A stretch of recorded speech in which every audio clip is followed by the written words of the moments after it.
Sejak Dik Doang mendirikan kandang jurang doang, totalitasnya pada kelangsungan pendidikan anak-anak serta lingkungan hidup kian nyata.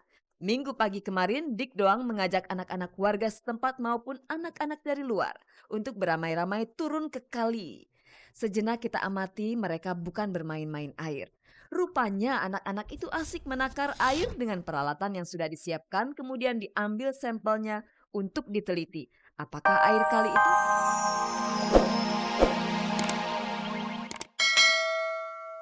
jika mereka berniat untuk mengukuhkan cinta mereka dalam sebuah pernikahan?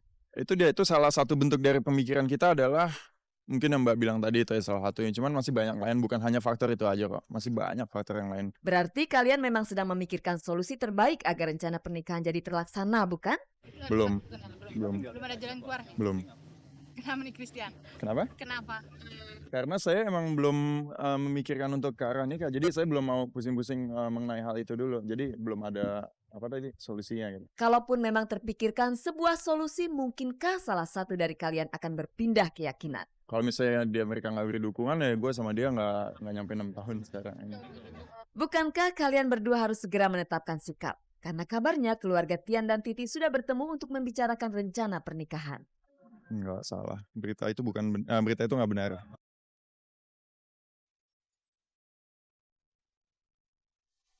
Pemirsa, pastinya di saat liburan panjang kemarin Anda mempunyai berbagai macam rencana untuk mengunjungi tempat-tempat hiburan. Nah, bagi Mandra, liburan panjang kemarin dipergunakannya untuk mempersiapkan sebuah acara sunatan massal yang akhirnya digelar pada hari Minggu. Dan pemirsa, pada hari yang sama, Dik Doang mengajarkan anak-anak didiknya di kandang jurang doang mengenai betapa pentingnya alam dan betapa pentingnya air bagi kehidupan manusia. Nah, Anda ingin mengetahui bagaimana cara mengajarnya Dik Doang dan mengapa Nugi juga ikut-ikutan? Pemirsa, jangan tergesa-gesa, kita sapa Mandra terlebih dahulu. Inilah Gospot.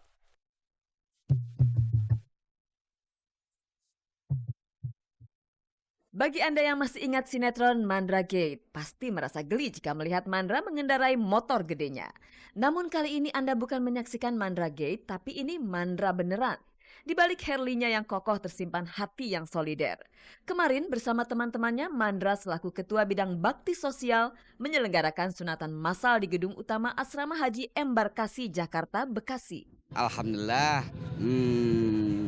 ini antusiasnya begitu luar biasa. Dan juga dukungannya juga nggak tanggung-tanggung, terutama ini Bapak juga.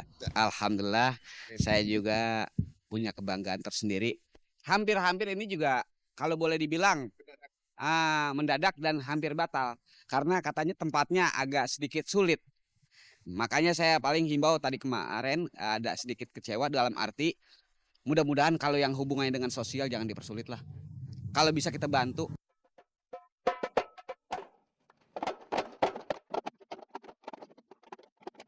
Acara sunatan massal diikuti 138 anak kurang mampu. Dari jumlah itu kita bisa berpikir, masih banyak keluarga yang kurang mampu untuk sekedar menyunatkan anak-anaknya. Jangan dianggap remeh bagi mereka yang berkekurangan, operasi sunat cukup mahal biayanya. Berangkat dari kenyataan inilah Mandra dan teman-temannya berusaha menjadikan aksi sosial semacam ini sebagai program rutin.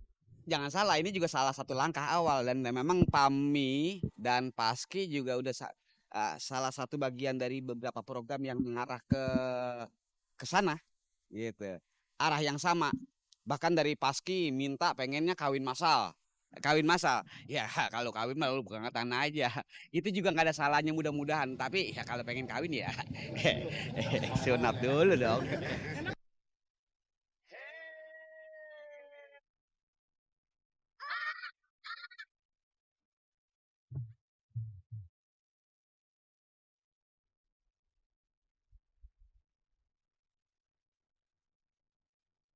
Sejak Dik Doang mendirikan kandang jurang doang, totalitasnya pada kelangsungan pendidikan anak-anak serta lingkungan hidup kian nyata. Minggu pagi kemarin, Dik Doang mengajak anak-anak warga setempat maupun anak-anak dari luar untuk beramai-ramai turun ke kali. Sejenak kita amati mereka bukan bermain-main air.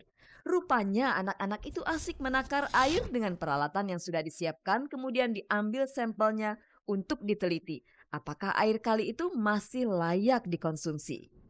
Rendahnya mutu air akibat faktor pencemaran menggugah kepedulian Dik Doang untuk menggelar program ini bekerjasama dengan British Council.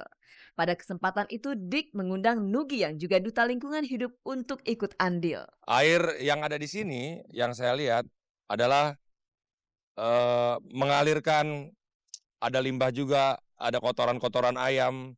Jadi kita nggak tahu sampai di mana mereka dimanfaatin oleh warga-warga sekitar. Makanya dari kandang jurang doang ini paling tidak warga sekitar kita akan bisa bertukar kabar tentang positif atau negatifnya aliran air sungai ini gitu. Pengetahuan gimana cara merawat, gimana cara melestarikan air, sumber airnya, gimana bertindak yang ramah lingkungan terhadap air itu penting dilakukan dari semenjak mereka masih kecil. Anak-anak tampak antusias menikmati metode pendidikan di luar tembok sekolah.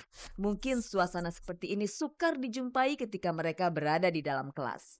Di kandang jurang Doang bersama Dik Doang dan Nugi, anak-anak seakan merasakan indahnya bersahabat dengan alam. Aku ini seniman itu harus bermanfaat buat orang lain. Aku nggak bisa bilang aku sukses tapi sekitarku nggak sukses. Sukses mereka adalah suksesnya aku. Betul, Bu? Buat saya kehidupan saya di dalam lingkungan itu adalah kehidupan yang nggak bisa dipisahkan karena saya butuh lingkungan yang sehat dan bersih dan lestari untuk saya bisa tinggal di dunia ini. Dan concern saya sama lingkungan itu sangat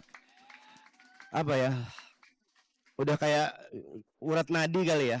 Kandang jurang Doang ibaratnya laboratorium alam. Di tempat itu, Dik Doang memberi kesadaran sekaligus pengetahuan bahwa kelangsungan kehidupan bergantung pada air. Imbasnya kayak kita mengambil ngeruk pasir, terus kita tidak meneliti. Kadang-kadang kita menebang pohon, terus menebang pohon, membuang air ke sungai, terus membuang air ke sungai. Nanti itu akan tidak ada dampaknya. Dampak keseimbangan itulah yang saya coba tanaman kepada anak-anak kecil ya. Mereka harus peduli. Kalau mau dibilang saya kayaknya udah telat ya. Buat saya sekarang gimana caranya kita mempertahankan dulu apa yang udah kita punya. Serusak apapun, sejelek apapun kualitasnya kita bisa pertahankan untuk bisa diperbaiki tahap demi tahap. Dan saya rasa kalau kegiatan itu terus berlangsung kontinu sampai kapanpun akan ada perubahan baik untuk sumber daya alam.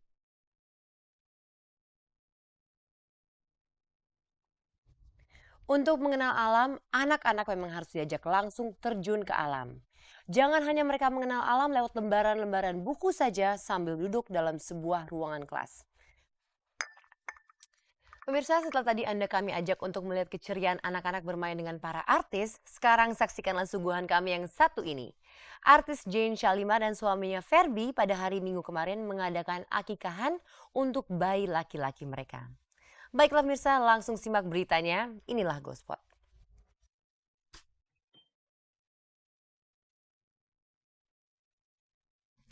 Hari Minggu adalah hari yang tepat bagi setiap keluarga untuk berkumpul bersama. Kebiasaan tersebut tidak disia-siakan Jane Shalimar dan Febri untuk menggelar acara akikah anak pertama mereka, Zarno. Acara akikah ini sangat spesial karena Jane dan Febri sengaja mengadakannya di rumah baru mereka. Basically hari ini akikah, jadi sekalian kita pindah rumah, kita tempatin rumah, jadi supaya semuanya auranya bagus sih, auranya bagus. Biar dikasih keselamatan semua, terus juga buat dia nih si kecil nih supaya jadi anak yang soleh, ketawa dia. Jadi anak soleh, sehat, terus betah di sini ya sayang ya. Biar betah dia, terus biar dia pertumbuhannya nanti bagus lah.